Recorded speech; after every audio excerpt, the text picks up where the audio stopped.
Zato mi smo stalno izloženi opasnosti i ljudski iman varira, oscilira. Zato Allah dželle šanuhu govori u Kur'anu Kerimu o povećanju i smanjenju imana. Kad kaže Allah dželle šanuhu innamal mu'minuna alladhina idha dhukira Allahu wajilat qulubuhum wa idha tuliyat alayhim ayatuhu zadatuhum imana wa ala rabbihim yatawakkalun. Zaista su pravi mu'mini oni kada se Allahovo ime spomene, njihova srca ustrepte, a kada im se uče Allahovi ajeti, odnosno Kur'an, kada im se uči, kaže, njih jeza poduzima. I njima se iman povećava. Vidiš? A s druge strane, kad Allah govori, kad kafiri slušaju Kur'an, on im samo još veću odvratnost prema Kur'anu i prema Islamu izaziva i još veću odbojnost i udaljavanje od Islama on im izaziva. A nama, mu'minima, učenje Kur'ana povećava iman. To su, kaže Allah dželle šanuhu, ulaike humul mu'minuna haqqa, to su oni koji su istinski i pravi mu'mini. I zato, blago onome čija duša reaguje na spominjanje Allaha, čija duša i srce reaguje kada se Allahovi ajeti uče. Ovaj ajet nam pokazuje da ljudski iman spušta se i diže se. Pa mi znamo to po svojim ibadatima, kad nam je iman u porastu, a kad nam je u padu. Kako znamo? Pa kad god rado ideš u džamiju, kad god želiš da što duže ostaneš u džamiji, kad god ti je drago kad klanjaš, a nije ti tegoba i nije ti teško i ne klanjaš mazur. Dakle, kad god ti je drago, nek znaš da ti se iman povećava. A kad ti je god mrsko klanjati, kad god te prolaze namazi u džematu, kad god ti se srce stisne i kad trebaš sadaku dati, nek znaš da tvoj iman je poprilično oslabio i da je on u fazi stagnacije, odnosno opadanja. Da bi ga popravljao i da bi čuvao svoj iman zajedno sa mnom, moramo, braćo i sestre, redovno klanjati naš namaz. Moramo stalno Allaha uzvišenog spominjati. Moramo se Allahu uzvišenom stalno dovom obraćati. I moramo uzvišenom Allahu dželle šanuhu stalno zahvaljivati i moramo mu na ono što nam je dao vraćati. To su načini, to su putevi kako da mi čuvamo taj svoj iman i tu blagodat koju nam je Allah dželle šanuhu dao. I još vrlo važno, moramo čuvati svoj iman, braćo i sestre, bježeći od grijeha. Bježeći od grijeha. Jer ono što je otrov za naše tijelo, to su grijesi za našu dušu. Pa kako god otrov uništava naše tijelo i ubija nas, tako grijesi koje ljudi čine uništavaju i slablje i umrtvljavaju njihovo srce, odnosno iman u njihovom srcu.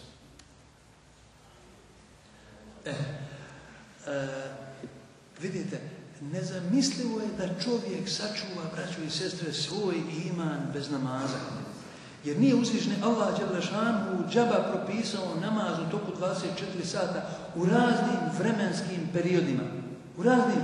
A to je Allahova intencija i želja i namjera da nas drži u okrilju svoje milosti. Jer vidiš, moraš ustati prije nego što sunce izađe, još dok je mrak, da bi Allah uzvišeno na seždu pao. Da bi se razbudio, da bi se oprao i da bi Allah dželle šanuhu na seždu pao. Pa onda počneš raditi, tamam se ti zalaufo, zaradio se, stop, podne moraš ostaviti sve svoje poslove i klanjati podne namaz. A onda pogotovo ljeti, kad ono sunce malo nagne prema zalasku i kindija, ljudima se ponajviše tada kažu osladi raditi, tako da što više urade. Moraš ostaviti sve da bi namaz obavio. Pa onda akšam, pa nema spavanja dok jaciju ne obaviš i tako dalje. To je, da kažemo, temelj naše vjere. Namaz koji nam je Allah propisao, poslanik alejselatu vesselam je okarakterizirao kao imadu din, temelj vjere.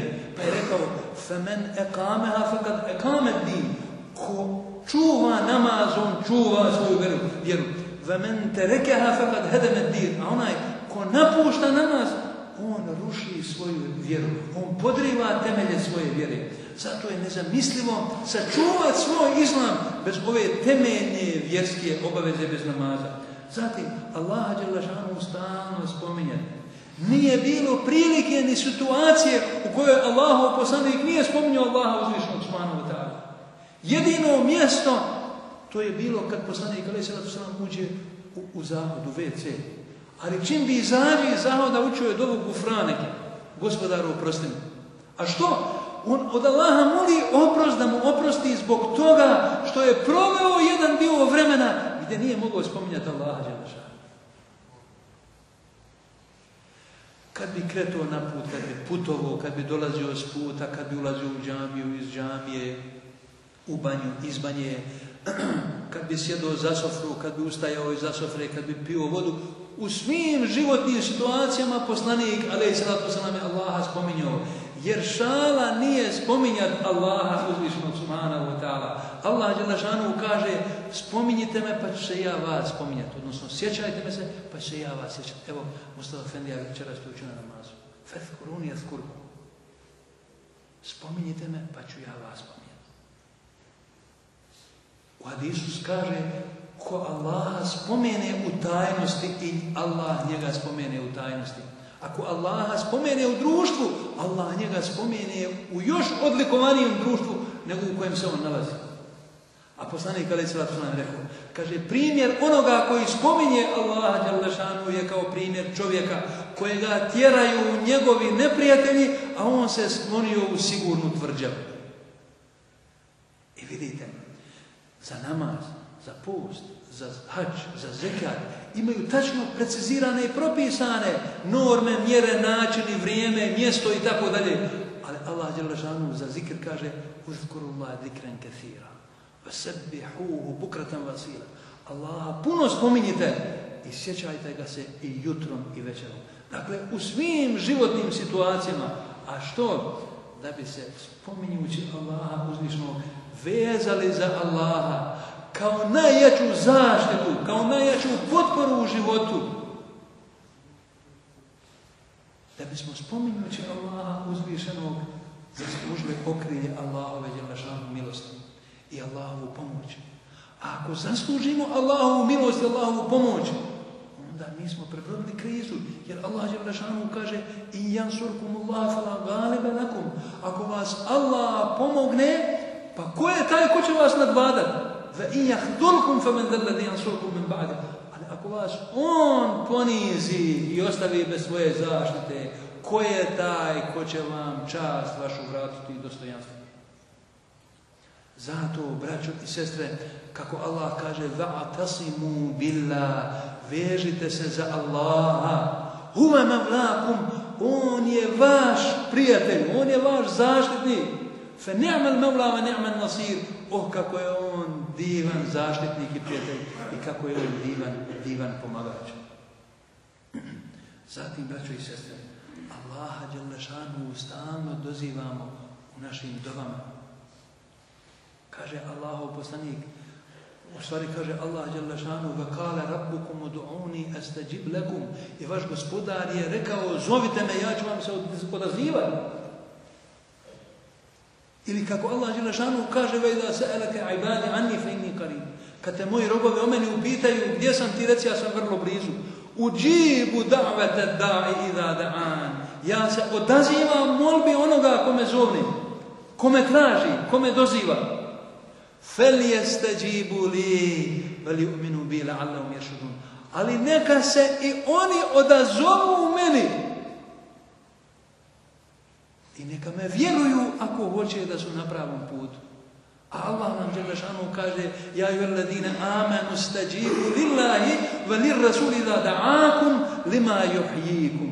O vjernici, odazovite se Allahu i poslaniku njegovom kada vas pozovu onome što će vas učiniti istinski živim. Što će vas oživjeti. Nećete samo vegetirati, nećete samo jest, piti, spavati, nego ćete živjeti život, srčani život, duhovni život, imanski život koji Allah dželle šanuhu od nas traži i koji voli.